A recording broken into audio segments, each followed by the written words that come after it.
In today's video, I'm going to teach you how to embed link in Miro. By the end, you'll know how to turn objects and text on your board into clickable gateways to websites, documents, or other resources so your collaborators can jump to the right place in a single click. Let's start with linking an object. An object in Miro can be a shape, a sticky note, an image, an icon, or almost anything you've placed on the canvas. Click once to select the object you want to link. You'll see a small context toolbar appear near it. Look for the 3 dots on that toolbar to open more options. Choose Link To, then paste your URL into the field that appears. Press Enter to confirm. That's it. From now on, when someone selects that object, they can follow the link you added.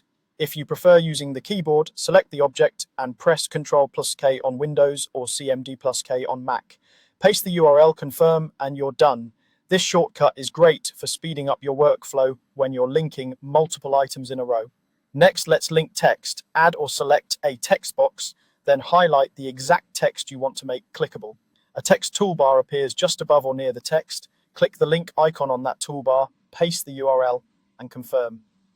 You'll see the text become a link, typically styled so it's clear to everyone that it's clickable. This is perfect for labels, instructions, or references right inside your diagrams or meeting notes. There's also a quick method when you don't need to attach the link to a specific object or text. Simply paste a URL directly onto the board. Miro will often convert it into a clickable link element automatically.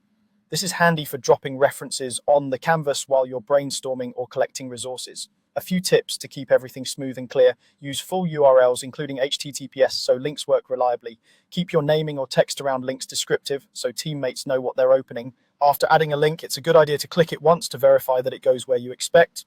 If you ever need to change a link, just select the same object or text and repeat the linking action to update the URL.